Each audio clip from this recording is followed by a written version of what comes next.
Hi everyone. Do you have your eye on a job at Spar? I'm Shakeerah from Careers Portal, and I'll be giving you a guide on how to find and apply for Spar jobs.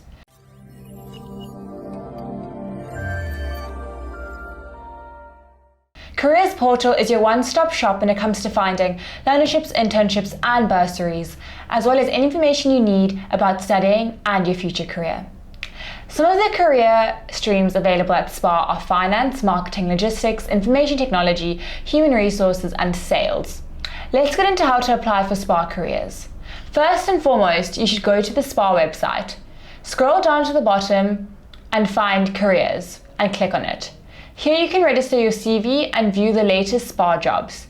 First, you'll need to create an account by clicking on login and then on sign up.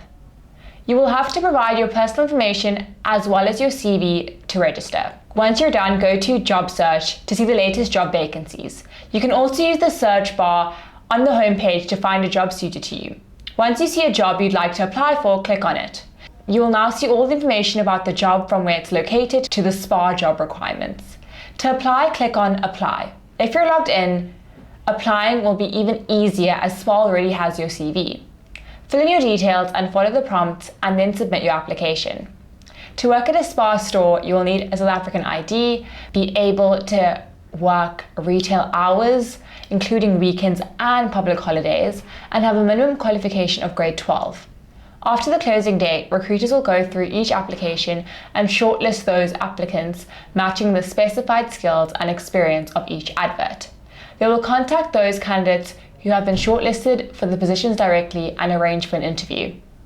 Should you be successful after the first round of interviews, they will invite you back for a second round of interviews.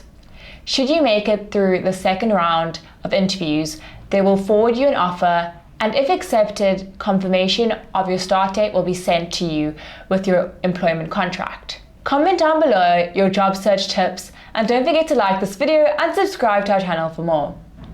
Thanks for watching and see you next time.